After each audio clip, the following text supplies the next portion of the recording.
जय हिंद साथियों, आप सभी का स्वागत करता हूं आप सभी के अपने चैनल टारगेट सिलेक्शन में। साथियों, आज की इस वीडियो में जीके के ऐसे टॉप लेवल के क्वेश्चंस देखेंगे एसएससी जीडी एग्जाम को क्रैक करने के लिए। मेरा मानना है कि इन 100 क्वेश्चन में साथियों पूरी जीके को समाहित किया गया है। संपूर्ण निचोड़ साथियों आज आप लोग देखेंगे सामान्य ज्ञान का।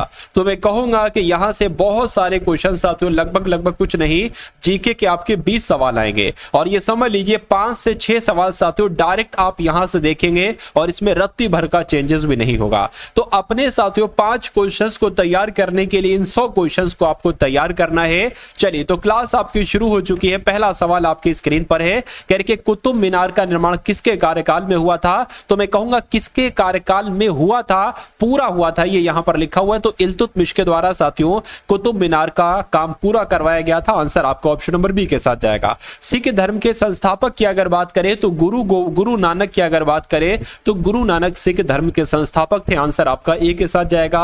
किस बादशाह ने फतेहपुर सीकरी बनाई थी। तो मैं कहूंगा साथियों अकबर ने साथियों बनवाई थी, इसलिए राइट आंसर आपका ऑप्शन नंबर ए हो जाएगा। उसके बाद देखिए बहुत तेजी के साथ साथियों ये 100 के 100 प्रश्न आपके सामने से गुजरेंगे। कह रहे कि एक शक्ति के रूप में मराठों को किसने संगठित किया। तो शिवाजी के द्वारा साथियों एक शक्ति के रूप में मराठों को संगठित किया गया। अगला देखिए निम्नलिखित शासकों में से कौन सा शासक अपनी बुद्धिमत्ता और पागलपन के लिए प्रसिद्ध है। तो यहां पर मोहम्मद बिन तुगलक अगर आपका जवाब है तो मैं कहूंगा आपका जवाब बिल्कुल करेक्ट है, क्योंकि साथियों मोहम्मद बिन तुगलक को रक्त पिपासु कहा जाता है और ये अपनी बुद्धिमत्ता एवं पागलपन के लिए जाना जाता था। साथियों अगर आप अपने एग्जाम के मॉक टेस्ट के लिए text book pass pro by करना चाहते हैं तो इस बार आपको सबसे अच्छा ऑफर मिलने वाला है 14 और 15 नवंबर को सपनों की उड़ान के तहत।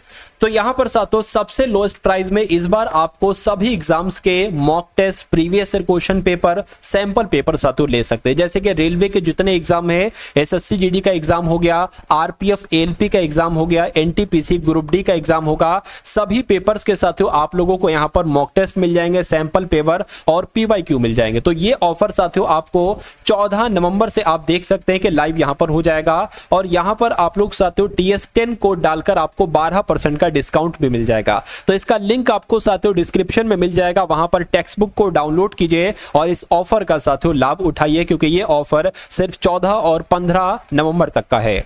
भारत में अंग्रेजी साम्राज्य की नींव किस युद्ध से पड़ी थी। तो किस युद्ध से पड़ी थी साथियों अगर आपसे पूछा जाए तो बक्सर के युद्ध से पड़ी थी, आपको मालूम होना चाहिए। उसके बाद देखिए साथियों बनारस हिंदू विश्वविद्यालय के संस्थापक कौन थे। तो मैं कहूंगा पंडित मदन मोहन मालवीय ही बनारस हिंदू विश्वविद्यालय के संस्थापक थे। आंसर आपका जाएगा ऑप्शन नंबर ए के साथ। अगला देखिए आपकी स्क्रीन पर है, कह रहे कि विजयनगर साम्राज्य का सबसे प्रसिद्ध शासक कौन था। तो कृष्णदेव राय की जब हम बात करते हैं तो ये विजयनगर साम्राज्य का सबसे प्रसिद्ध शासक था। उसके बाद देखिए किस मुगल शासक के कार्यकाल में अंग्रेज राजदूत सर टॉमस रो भारत आया था। तो मैं कहूंगा जहांगीर के कार्यकाल में ये अंग्रेज राजदूत जिसका नाम था सर टॉमस रो ये भारत आया था। ये क्वेश्चन आपसे कई बार पूछा जा चुका है। उसके बाद देखिए नेक्स्ट नंबर का सवाल है साथियों आपके स्क्रीन पर, इस सवाल को देखिए और बताइए राइट आंसर आपका क्या होगा।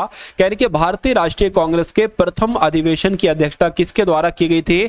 तो WC बनर्जी यानी कि व्योमेश चंद्र बनर्जी के द्वारा ही भारतीय राष्ट्रीय कांग्रेस के प्रथम अधिवेशन की अध्यक्षता की गई थी।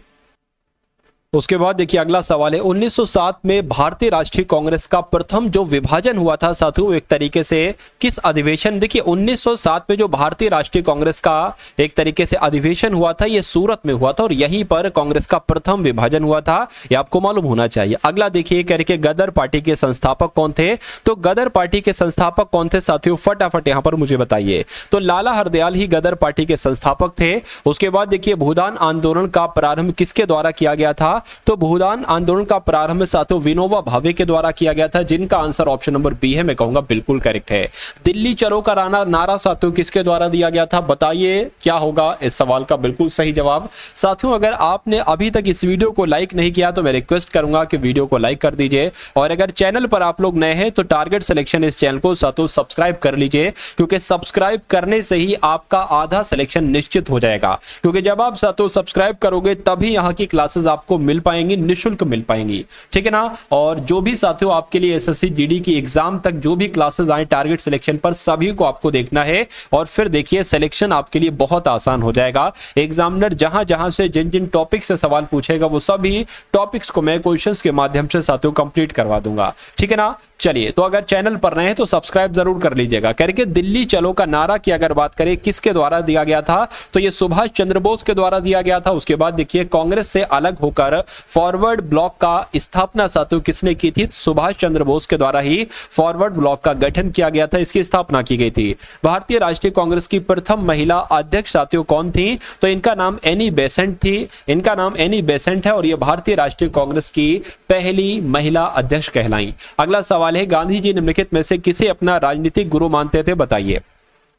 तो गांधी जी साथियों गोपाल कृष्ण गोखले को अपना राजनीतिक गुरु मानते थे। राइट आंसर आपको ऑप्शन नंबर सी होगा। देखिए बहुत तेजी के साथ वाली ये क्लास है और बहुत तेजी के साथ ही आपको इन सभी सवालों के जवाब देना है। चलिए, तो कांग्रेस ने किस गोलमेज सम्मेलन में भाग लिया था, मैं कहूंगा दूसरे गोलमेज सम्मेलन में जो 1931 में हुआ था, इसमें भाग लिया था। राइट आंसर आपको ऑप्शन नंबर सी होगा। अगला देखिए, कह रहे कि 1857 की क्रांति को सबसे पहले किसने भारत का प्रथम स्वतंत्रता संग्राम कहा था, तो ये बात साथियों विनायक दामोदर सावरकर ने कही थी। क्या विनायक दामोदर सावरकर ने यह बात कही थी, आपको मालूम होना चाहिए। उसके बाद देखिए साथियों नेक्स्ट नंबर का सवाल है, आपसे पूछा जा रहा है क्या निम्नलिखित में से किस ज्वालामुखी को भूमध्य सागरीय का प्रकाश स्तंभ कहा जाता है, तो मैं कहूंगा स्ट्रोम्बोली की अगर बात करें तो स्ट्रोम्बोली को ही भूमध्य सागर का प्रकाश स्तंभ कहा जाता है। अगला देखिए, भूकंपीय तरंगों का मापन किस यंत्र से किया जाता है, तो साथियों सिस्मोग्राफ से ही भूकंपीय तरंगों का मापन किया जाता है, आपको मालूम होना चाहिए। अगला देखिए, पृथ्वी की किस धातु से ऋतु परिवर्तन होता है, तो पृथ्वी की अगर बात करें परिभ्रमण गति से ही ऋतु परिवर्तन होता है। राइट आंसर आपका भी के साथ जाएगा।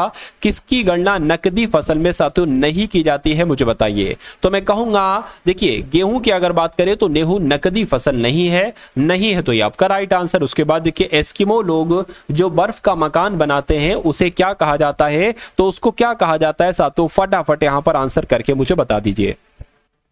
तो यहां पर आपका जवाब साथियों क्या हो सकता है, देखिए एस्किमो लोग जो बर्फ का मकान बनाते हैं उसे तो इग्लू कहा जाता है, इसलिए सही जवाब आपका ऑप्शन नंबर बी के साथ जाएगा। माउंट एवरेस्ट की ऊंचाई साथियों कितनी है, तो माउंट एवरेस्ट की ऊंचाई 8848 मीटर है। कितनी है, 8848 मीटर है। उसके बाद देखिए, कौन सा देश विश्व में चावल का सबसे ज्यादा उत्पादन करता है, तो मैं कहूंगा यहां पर चीन की बात चल रही, क्योंकि चीन चावल का सबसे ज्यादा उत्पादन करता है, इसलिए सही जवाब आपका चीन के साथ जाएगा और जिनका आंसर ऑप्शन नंबर बी है, बिल्कुल करेक्ट है। साथियों फटाफट आपको आंसर देते रहना है, ठीक है ना, फटाफट आपको आंसर देते रहना है। उसके बाद देखिए, सबसे बड़ा गन्ना उत्पादक देश कौन सा, यानी कि एक ऐसा देश जहां पर गन्ने का सबसे ज्यादा उत्पादन किया जाता है, तो भारत आपका सही जवाब होगा।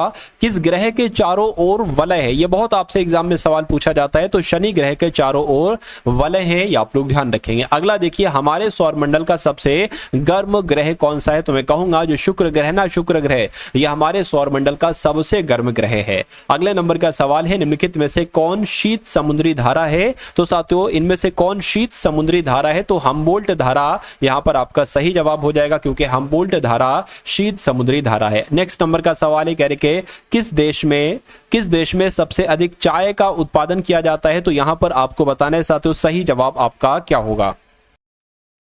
तो आपको मालूम होना चाहिए किस देश में सबसे अधिक चाय का उत्पादन होता है। देखिए जब हम भारत की बात करते हैं तो ये चाय के उत्पादन का 31% उत्पादन जो है ना, ये अपने भारत में ही होता है।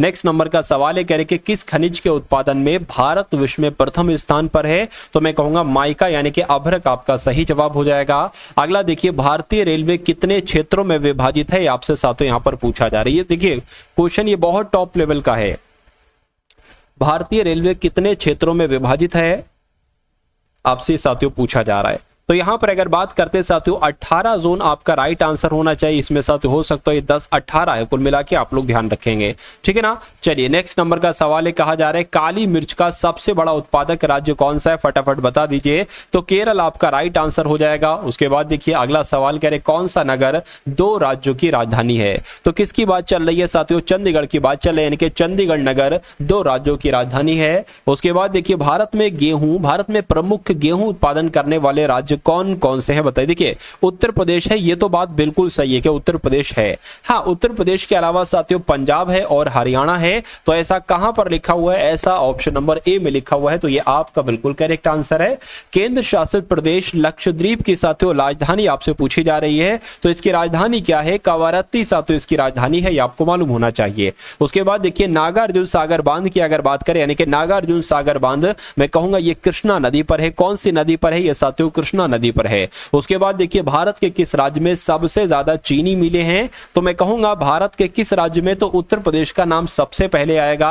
सबसे ज्यादा चीनी की मिलें कहां पर है? तो उत्तर प्रदेश में ही है। भारत की ताजे पानी की सबसे बड़ी झील साथियों कौन सी है? तो वूलर झील आपका सही जवाब होगा, क्योंकि भारत की इस ताजे पानी की सबसे बड़ी झील वूलर झील ही है। उसके बाद देखिए कौन सी नदी बंगाल की खाड़ी में नहीं गिरती है? मुझे बताइए। तो मैं कहूंगा ताप्ती नदी जो है ना, ये बंगाल की खाड़ी में नहीं गिरती है, बाकी सारी ये नदियां बंगाल की खाड़ी में गिरती हैं। धान की खेती के लिए उत्तम मिट्टी साथियों कौन सी होती है? तो मैं कहूंगा जो दोमट मिट्टी होती है ना, दोमट मिट्टी, ये साथियों धान की खेती के लिए सबसे बढ़िया मिट्टी जो है ना वो यही मानी जाती है। चलिए अगले नंबर का सवाल है, कह रहे कि भारत में वर्षाहीन खेती विस्तीर्णता से प्राप्त होती है। तो किससे साथियों प्राप्त होती है? आप लोग ध्यान रखेंगे, कन्नड़ मैदानों से प्राप्त होती है। राइट आंसर आपका ए हो जाएगा। अब उसके बाद देखिए नेक्स्ट नंबर का सवाल है आपकी स्क्रीन पर, और आपसे पूछा साथियों जा रहा है कि भारत की संविधान सभा ने राष्ट्रीय ध्वज का प्रारूप कब अपनाया था? तो मैं कहूंगा साथियों कब अपनाया था? 22 जुलाई 1947 को अपनाया था। इसलिए राइट आंसर आपका ऑप्शन नंबर बी के साथ जाएगा। संविधान सभा के अध्यक्ष साथियों कौन थे? तो डॉक्टर राजेंद्र प्रसाद कौन थे? ये संविधान सभा के अध्यक्ष थे।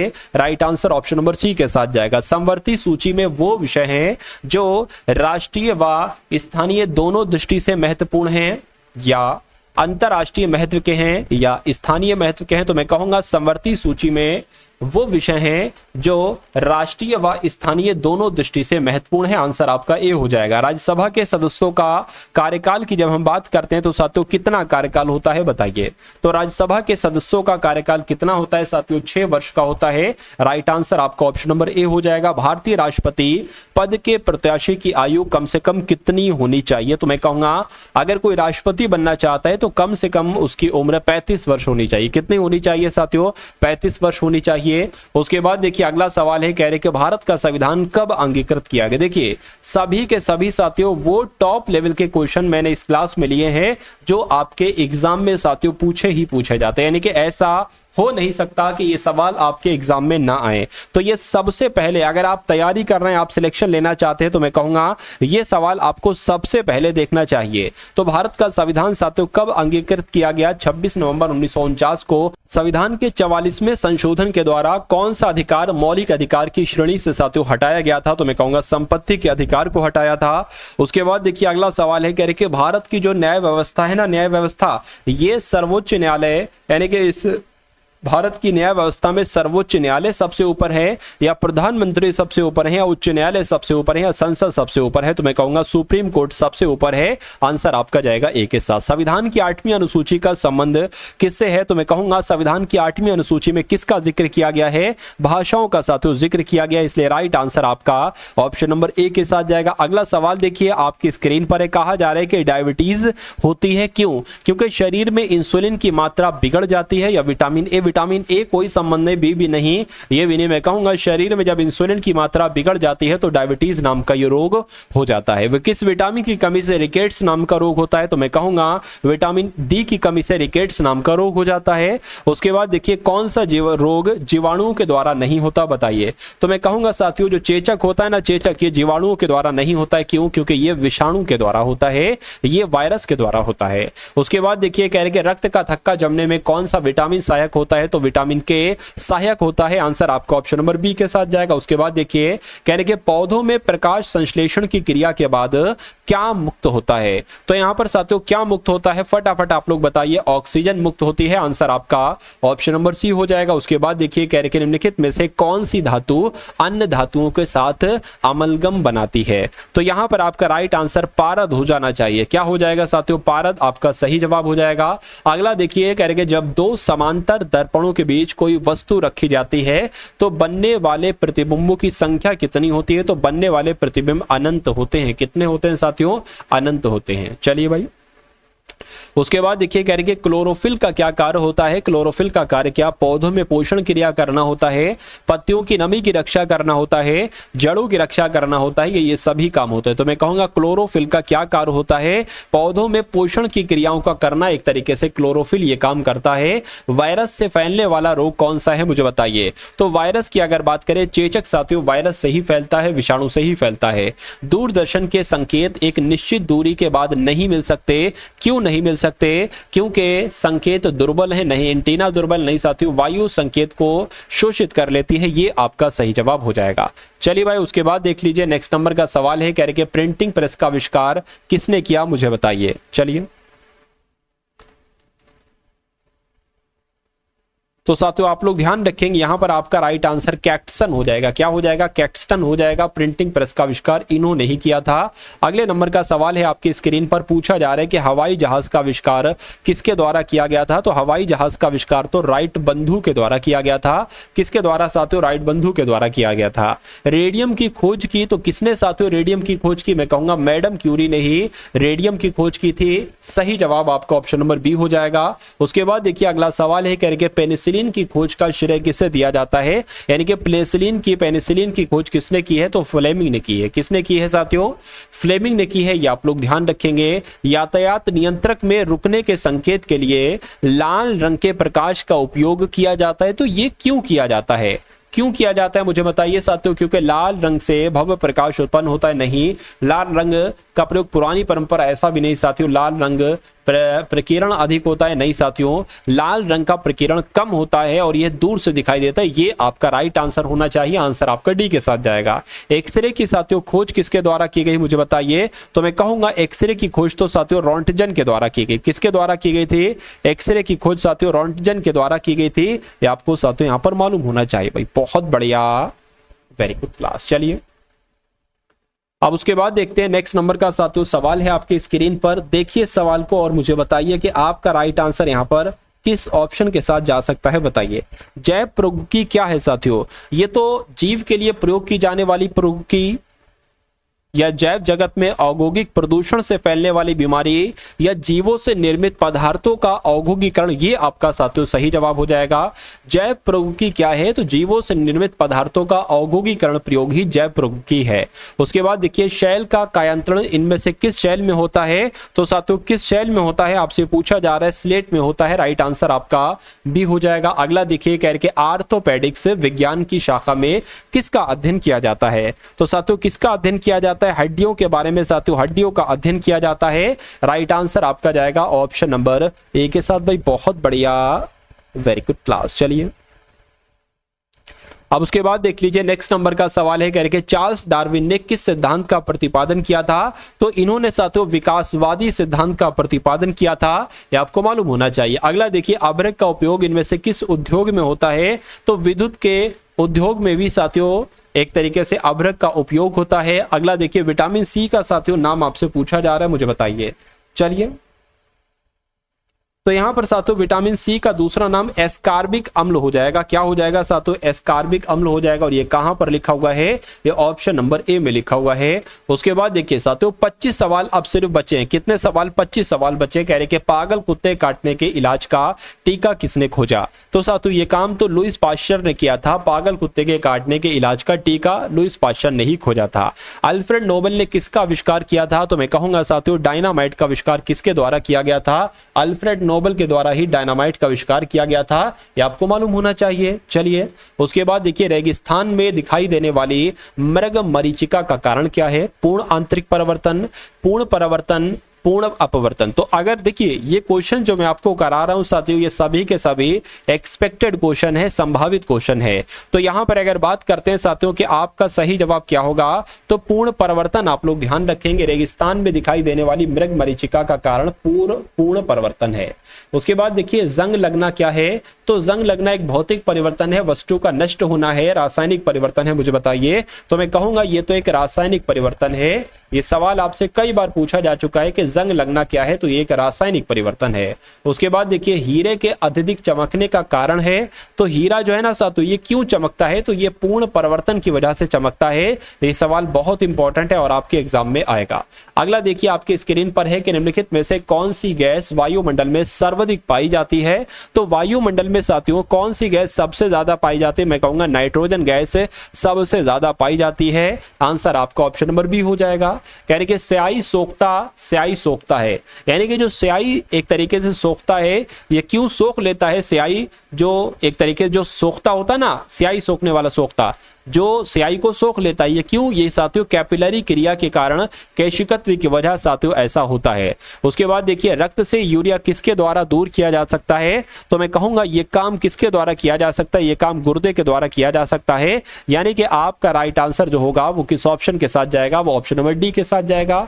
रक्त से यूरिया किसके द्वारा दूर होता है, वृक्क के द्वारा होता है, यानी कि किडनी के द्वारा होता है। ये आप लोगों को साथियों क्या होना चाहिए, मालूम होना चाहिए भाई। बहुत बढ़िया, वेरी गुड क्लास। चलिए उसके बाद देख लीजिए साथियों नेक्स्ट नंबर का सवाल है आपकी स्क्रीन पर, देखिए बताइए कि पायरिया रोग की अगर बात करें तो पायरिया रोग शरीर के किस अंग में होता है, तो मैं कहूंगा पायरिया रोग तो दांत में होता है। कहां पर होता है साथियों, दांत में हो जाता है पायरिया रोग। चलिए सूर्य का प्रकाश किसका स्रोत है, यानी कि सूर्य प्रकाश से हमें क्या मिलता है, तो हम कहेंगे हमें विटामिन डी मिलता है। विटामिन डी की अगर बात करें साथियों सूर्य के प्रकाश से मिलता है। उसके बाद देखिए अब साथियों यहां पर पूरे के पूरे 15 क्वेश्चन हम लोग देखेंगे किसके, करंट अफेयर के। मैंने तकरीबन 85 क्वेश्चन आपको पूरी जीके के करवाए, सबसे शानदार सबसे टॉप लेवल के, और 15 क्वेश्चन साथियों हम लोग करेंगे कौन से, करंट अफेयर के, इंपॉर्टेंट करंट अफेयर के हम लोग यहां पर देखेंगे। तो साथियों अगर चैनल पर नए हैं चैनल को सब्सक्राइब कर लीजिए, क्योंकि मैं ये इसलिए कह रहा हूं कि आपके लिए इस चैनल पर एसएससी जीडी की क्या साथियों, एसएससी जीडी 2025 के लिए ऐसी क्लास होती है जिसमें हिंदी के साथियों 25 क्वेश्चन होते हैं, जैसे इस बार आपके एग्जाम में आएंगे। जीएस प्लस करंट अफेयर के 25 क्वेश्चन होते हैं, और रीजनिंग के साथियों यहां पर 25 क्यों निकल रहा है मेरे मुंह से, 20 क्वेश्चन होते हैं। उसी प्रकार मैथ के साथियों यहां पर तकरीबन 20 क्वेश्चन ही होते हैं। तो ये टोटल आपके एग्जाम में 80 क्वेश्चन आएंगे। मेरा जो टारगेट है वो 72 क्वेश्चन के ऊपर का है, यानी कि आपको मैं इतना पढ़ा दूंगा, इतना मैं आपको मजबूत बना दूंगा कि 72 क्वेश्चन से ऊपर आप 80 क्वेश्चन में से बहुत आराम से कर डालेंगे। और अगर 72-73 क्वेश्चन आप बहुत आराम से कर डालते हैं तो मेरा मानना है कि दुनिया की ताकत नहीं हो सकती जो आपको सिलेक्शन से रोक ले। हाँ अगर ऊपर वाला चाहे कि इस बंदे का सिलेक्शन ना हो तो ऐसा पॉसिबल है, लेकिन बाकी कोई ताकत नहीं है दुनिया की जो सिलेक्शन आपका होने से साथियों रोक दे। बस आपको मन से पूरे मन लगा के साथियों आपको सभी क्वेश्चंस को देखना है, जो भी टारगेट सिलेक्शन पर क्लासेस दी जाए आपके एग्जाम तक। देखिए आईएएस मनोज कुमार सिंह किस राज्य के नए मुख्य सचिव बने हैं, तो किस राज्य के बने हैं साथियों, फटाफट मुझे यहां पर बता दीजिए। तो यहां पर साथियों आप लोग ध्यान रखेंगे, उत्तर प्रदेश आपका बिल्कुल सही जवाब हो जाएगा, क्योंकि आईएएस मनोज कुमार सिंह उत्तर प्रदेश के नए मुख्य सचिव बने हैं। अगला सवाल है आपकी स्क्रीन पर, कह रहे कि मशहूर गायिका आशा भोसले ने किस नाम से अपनी बायोग्राफी लॉन्च की है साथियों, तो किस नाम से अपनी बायोग्राफी लॉन्च की है, स्वर स्वामिनी आशा के नाम से अपनी बायोग्राफी लॉन्च की है आशा भोसले जी ने, ये आपको मालूम होना चाहिए। चलिए भाई उसके बाद देख लेते हैं नेक्स्ट नंबर का सवाल है, कह रहे कि किस राज्य सरकार ने मुख्यमंत्री मांझी लड़की बहन योजना की घोषणा की है, तो किसने साथियों ये काम किया है, आप लोग ध्यान रखेंगे महाराष्ट्र के द्वारा ये काम यानी कि योजना शुरू की गई है, लड़की मांझी लड़की बहन योजना महाराष्ट्र के द्वारा। अब यहां पर महाराष्ट्र से संबंधित अभी हाल फिलहाल में जो भी करंट अफेयर के साथियों सवाल बने हैं उन सभी सवालों को मैं आपको बतला देता हूं, क्योंकि सवाल आपका यहां से भी बनेगा। यानी कि महाराष्ट्र के राज्यपाल ने gateway to the sea historic ports and डॉस्क ऑफ मुंबई रीजन नामक एक पुस्तक का अनावरण किया। ये सवाल आपसे यहां पर साथियों पूछा जाएगा, ठीक है ना। उसके अलावा देखिए प्रवासियों के लिए भारत का सबसे महंगा शहर कौन सा बना है, तो मुंबई बना है।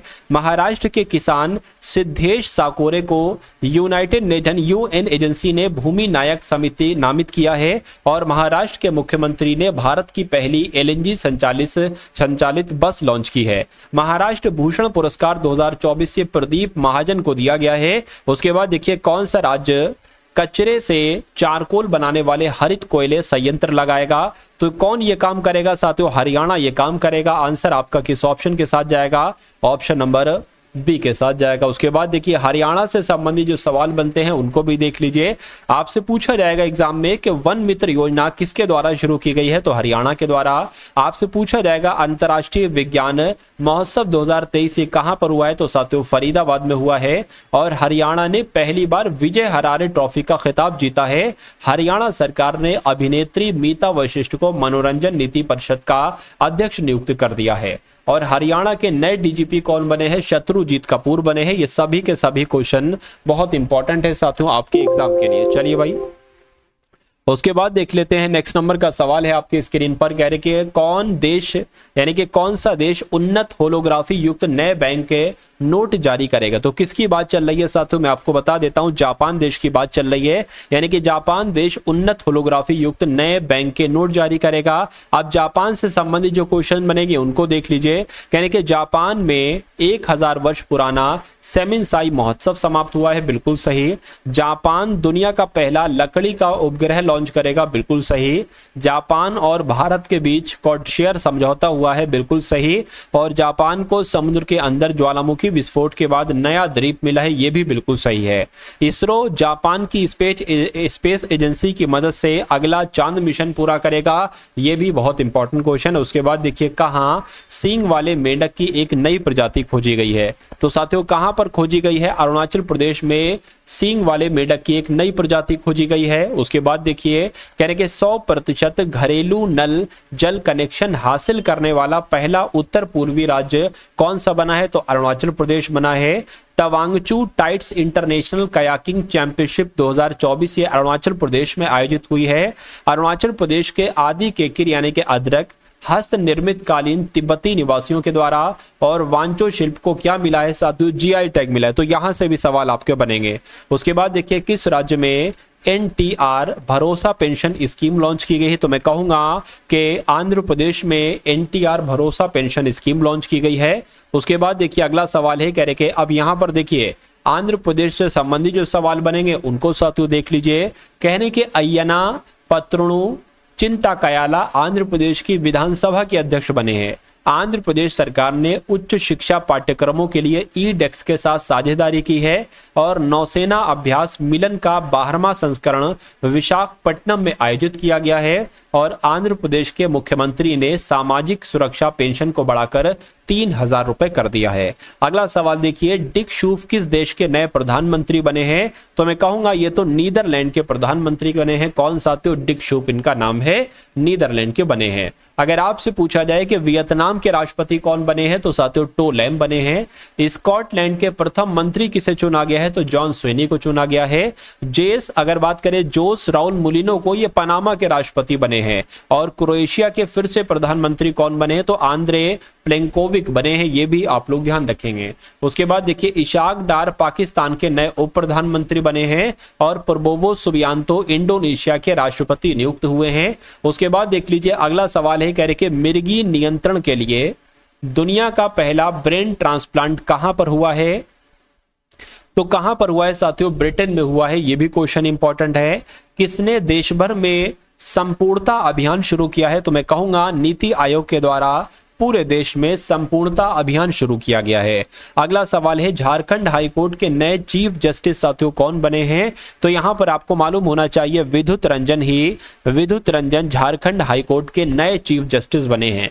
अगला देखिए किस राज्य के मुख्यमंत्री ने लोकपथ मोबाइल ऐप लॉन्च किया है, तो अगर बात करते हैं साथियों लोकपथ मोबाइल ऐप की, तो मध्य प्रदेश आप लोग ध्यान रखेंगे क्योंकि मध्य प्रदेश ने ही लोकपथ मोबाइल ऐप लॉन्च किया। अब जो मध्य प्रदेश से संबंधित साथियों जो इंपॉर्टेंट क्वेश्चन बनेंगे ना, उनको एक बार आप लोग यहां पर देख लीजिए। कह रहे कि पेंच टाइगर रिजर्व ने वनाग्नि के लिए पहली उन्नत एआई प्रणाली शुरू की है। मध्य प्रदेश सरकार ने सभी जिलों में एक पीएम कॉलेज ऑफ एक्सीलेंस की स्थापना को मंजूरी दी है। मध्य प्रदेश के मुख्यमंत्री ने पीएम श्री पर्यटन हवाई सेवा का शुभारंभ किया है। और मध्य प्रदेश मंत्रिमंडल ने मंत्रियों के आयकर भुगतान की सरकारी व्यवस्था को समाप्त कर दिया है। और मध्य प्रदेश सरकार ने दुकानें और व्यावसायिक प्रतिष्ठान 24 घंटे खुले रहने की अनुमति देती है। उसके बाद देखिए किसे म्यूनिक फिल्म फेस्टिवल में लाइफ टाइम अचीवमेंट अवार्ड से सम्मानित किया गया है, तो मैं कहूंगा साथियों केट विंसलेट को किया गया है। यह भी अच्छा क्वेश्चन है। उसके बाद देखिए किस देश ने अपने बैंक नोट में लगे चित्र को बदला है, तो मैं कहूंगा साथियों ब्रिटेन देश ने अपने बैंक नोट पे लगे चित्र को बदला है। किस देश ने साथियों? ब्रिटेन देश ने। तो आंसर आपका ऑप्शन नंबर बी हो जाता है भाई। बहुत बढ़िया, वेरी गुड क्लास। साथियों कैसी लगी आपको ये क्लास? एक बार क्लास को लाइक कीजिएगा और चैनल पर अगर नए हैं तो चैनल को जरूर सब्सक्राइब कर दीजिएगा। उसके अलावा साथियों डिस्क्रिप्शन में एसएससी जीडी का साथियों लिंक होगा, ठीक है ना। एसएससी जीडी प्लेलिस्ट का लिंक होगा, वहां पर जाकर उस प्लेलिस्ट में आप अगर क्लिक करते हैं तो मैं कहूंगा कि आपको वहां पर बहुत सारी क्लासेस मिल जाएंगी, जो क्लासेस आपकी बुनियाद को मजबूत करेंगी, आपकी तैयारी को धारदार बनाएंगी। तो मैं कहूंगा उस प्लेलिस्ट में जाकर उस प्लेलिस्ट की हर एक वीडियो को वॉच कर लीजिएगा। उस हर एक वीडियो का हर एक क्वेश्चन का जवाब आपके मनोमस्तिष्क में अगर स्टोर हो गया तो मैं कहूंगा एग्जाम आपका बहुत आराम से और बहुत आसानी से निकल जाएगा। उसके अलावा एक हमारी लाइव क्लास होती है साथियों 11 बजे, सुबह 11 बजे एक लाइव क्लास होती है। उसमें आपको सब कुछ पढ़ाया जाता है जो एसएससी जीडी 2025 के एग्जाम में आएगा, Hindi, GK, GS plus current affair, math और रीजनिंग सब कुछ। तो 11 बजे साथियों लाइव आने की आप लोग कोशिश किया करिए। और उसके अलावा साथियों टेक्स्ट बुक का लिंक है डिस्क्रिप्शन में, उसको भी एक बार जरूर जाकर देख लीजिएगा। तो मिलते हैं हम सभी लोग आने वाली वीडियो में। जय हिंद साथियों।